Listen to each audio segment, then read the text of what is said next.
Diascofoot, le miroir du football de la diaspora congolaise.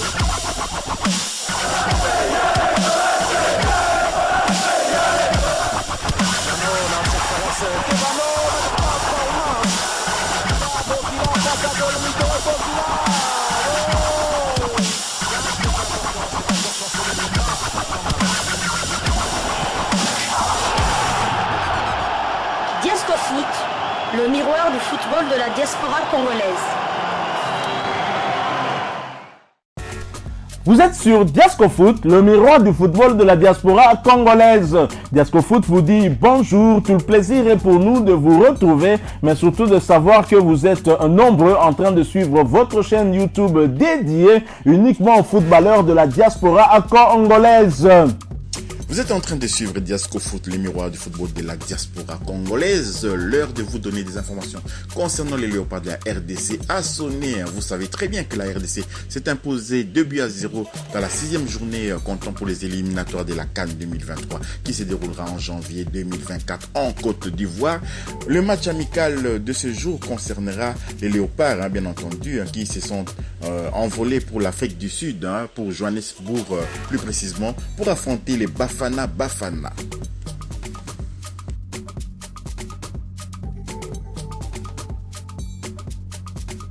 Les Léopards de la RDC se trouvent depuis hier lundi 11 septembre à Johannesburg en Afrique du Sud. Ils seront reçus par les Bafana Bafana en amical international. Cette rencontre aura lieu ce mardi 17h heure locale en Afrique du Sud. Sous la conduite du sélectionneur manager Sébastien Desabre, les 24 joueurs ont fait les déplacements. Eux qui restent sur une belle performance après avoir obtenu la qualification le samedi dernier 9 septembre face aux crocodiles du Nil du Soudan pour la Coupe d'Afrique de Nations Cannes prévue en Côte d'Ivoire en janvier 2024. A noter que Vitan Simba, William Balikwisha, Théo Bongonda et Arthur Maswaku ont été libérés par les staffs techniques pour des raisons que nous ignorons, mais certainement pour des pépins physiques. Cette rencontre fera office de préparation pour les éliminatoires de la Coupe du Monde 2026. Voici les propos de Sébastien Desabre. Il faudra montrer des choses s'ils peuvent nous aider sur les matchs de la CAN. Là, il parle des joueurs qui vont jouer cette rencontre contre les Bafana Bafana. C'est ce qui va se passer. Ensuite, nous aurons en octobre 2 matchs amicaux pour préparer tout ça. Et puis, on aura au début de la phase qualificative de la Coupe du Monde où nous allons rencontrer d'ailleurs le Soudan dans le groupe un peu plus tard. Et là-dessus, sincèrement, nous voyons l'attitude des joueurs qui ont été attribués. Il y a une famille, il y a une harmonie qui s'est créée entre les joueurs. Donc, il y a un équilibre. Avait confié Sébastien Desabre lors de la conférence de presse d'après-match contre le Soudan.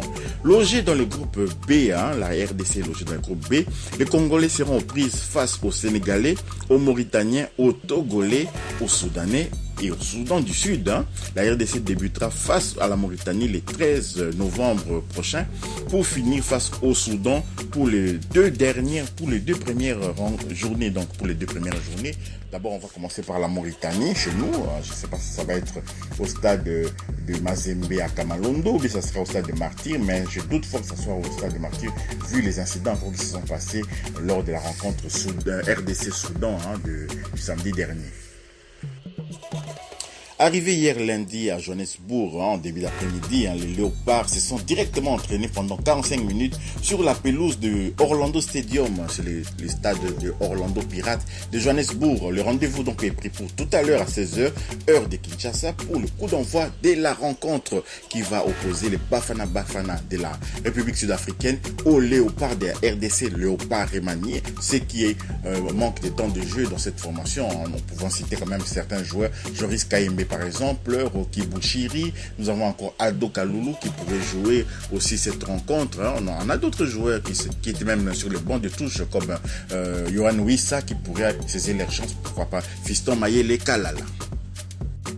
Afrique du Sud, RDC ne sera pas un simple match amical, ça sera un match amical qui aura de l'enjeu. 14e en Afrique au classement FIFA, la RDC pourrait être placée dans les chapeaux 3 du tirage au sort de la CAN 2023. Elle affronterait donc des nations du pot 1 comme la Côte d'Ivoire, le Maroc, le Sénégal, la Tunisie, l'Algérie et l'Égypte. Et du pot 2, le Nigeria, le Cameroun, le Mali, Burkina Faso, Ghana et Afrique du Sud. Cependant, une victoire demain face à l'Afrique du Sud, 12e en Afrique, permettrait aux Congolais de prendre la place de leur adversaire du jour dans le pot 2. Donc voilà, la RDC pourrait basculer, monter d'un étage pour arriver dans le pot 2. Cependant, quel que soit le chapeau dans lequel seront tirés les léopards, il faudra être prêt à relever les défis. On y croit tous, donc la RDC est capable de relever les défis. On ne va pas à la CAN là-bas pour essayer de tomber dans des chapeaux faciles. Si on veut gagner la CAN, on doit accepter aussi d'affronter les ténors du football africain. Et ces ténors-là, nous aimerions aussi avoir des matchs de gala, des matchs somptueux, des adversaires de taille, afin qu'on puisse jauger vraiment les niveaux de notre noyau, les noyaux de la RDC. En attendant le renfort encore, il y a des renforts qui peuvent encore arriver. Je peux citer Simon Banza, je peux citer encore Arnaud Kalimwendo, Ezri Konza qui joue à Aston Villa. Ceux-là peuvent encore nous renforcer. Wan-Bissaka aussi de Manchester United. Donc voilà, on va tomber sur les chapeaux. Pour le moment, nous sommes dans le chapeau 3, mais on pourrait encore accéder au chapeau 2 si par exemple on arrive à battre l'Afrique du Sud, parce que là on va vraiment aligner 3 victoires de suite, ce qui n'est pas rien. On avait battu le Gabon, on a battu le Soudan. Si on bat encore l'Afrique du Sud en amical, je pense qu'on pourra améliorer notre classement FIFA. Alors, concernant les 4 forfaits pour le match contre l'Afrique du Sud, sur les 28 sélectionnés, seulement 24 ont pu faire les déplacements en Afrique du Sud. En effet, Théo Bongonda, William Balikwisha, Arthur Maswako et Vital Simba ont été autorisés à regagner leur club. Pour nos 2 latéraux, la décision a été prise suite à leur récente blessure. Cependant, aucune précision n'a été donnée concernant Théo Bongonda et William Balikwisha. Pour Arthur Maswako, ça se comprend parce qu'il n'était pas bien vraiment dans cette rencontre contre le Soudan. Il nous a donné des sueurs froides tout le long de la rencontre quand il était sur le terrain. Donc Arthur Maswako n'était pas encore au mieux, il n'était pas à 100% pour cette rencontre-là. On ne comprend pas pourquoi les sélectionneurs, managers, Sébastien Desabre n'avaient pas fait confiance à Joris Kayembe par exemple, ou à Vital Simba. Maintenant nous apprenons que Vital Simba aussi avait des pépins physiques, donc on comprend un peu pourquoi Arthur Maswako finalement s'était retrouvé sur le terrain. Mais pour les autres, William Balikwisha, nous sommes un peu déçus. On aurait aimé voir notre Neymar international pouvoir quand même prester contre l'Afrique du Sud qui est une équipe technique, une équipe qui va de l'avant. Ça va être différent que contre le Soudan. Les Soudans étaient venus un peu timorés à Kinshasa espérant nous prendre en compte et ça n'a pas marché. Voilà, la RDC est qualifiée pour la CAN 2023. Voilà, terminons quand même ce numéro de Diasco Foot par Fiston Mayele Kalala. On va parler de Fiston Mayele Kalala qu'on aimerait bien voir titularisé par Sébastien Desabre pour cette rencontre contre l'Afrique du Sud. Fiston Mayele Kalala ne laisse pas indifférent aussi du côté de l'Afrique du Sud. Vous souvenez-vous, la formation de Kaiser Chiefs qui vient de recruter, qui a recruté le coach Nabil Nasreddine, l'ancien coach des Young Africans, justement, qui voulait emmener dans ses valises Fiston Mayele Kalala. Mais dommage, Fiston Mayele Kalala a opté pour les Égyptiens de Pyramide FC. Donc voilà, Fiston Mayele Kalala, on aimerait le voir titularisé quand même par Sébastien Desabre pour cette rencontre. Fiston Mayele Kalala s'est encore bien illustré avec les Léopards, souvenez-vous, contre le Soudan lors de cette 6e journée de la CAN, des éliminatoires de la CAN 2023.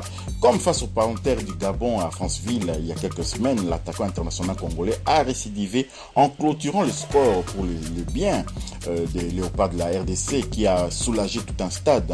Donc voilà, Fiston Mayele Kalala, ancien de Vita Club, a saisi l'une des rares occasions qu'il s'est procurée pour inscrire son 2e but en match officiel avec la sélection nationale de la RDC. Et donc, il a rattrapé aussi lors de cette éliminatoire au niveau du classement des buteurs Cédric Bakambu qui avait marqué également ses 2 buts, notamment contre la formation de la Mauritanie. Cette performance permettra donc cette performance jouera en faveur de Fiston Mayele Kalala qui vraiment pour le moment a les faveurs du public congolais qui aimerait bien le voir être utilisé autrement qu'en tant que super sub. Qu'est-ce que vous en pensez? Parce que Fiston Mayele Kalala, s'il débutait la rencontre, aurait-il les mêmes performances qu'en tant que super sub, quelqu'un qui vient en deuxième mi-temps comme ça avec une motivation à outrance pour essayer de sceller les scores, disons, de sceller les scores de la partie. À vous de nous répondre via les commentaires. Merci de nous avoir suivis. Merci d'aimer, de suivre Diasco Foot, le miroir du football de la diaspora congolaise. Si vous avez aimé, n'oubliez pas de liker, de partager, de vous abonner pour ceux qui ne sont pas abonnés et d'activer la petite cloche de notification qui vous permettra d'être alerté dès qu'on mettra une nouvelle vidéo en ligne. Diasco Foot vous dit au revoir.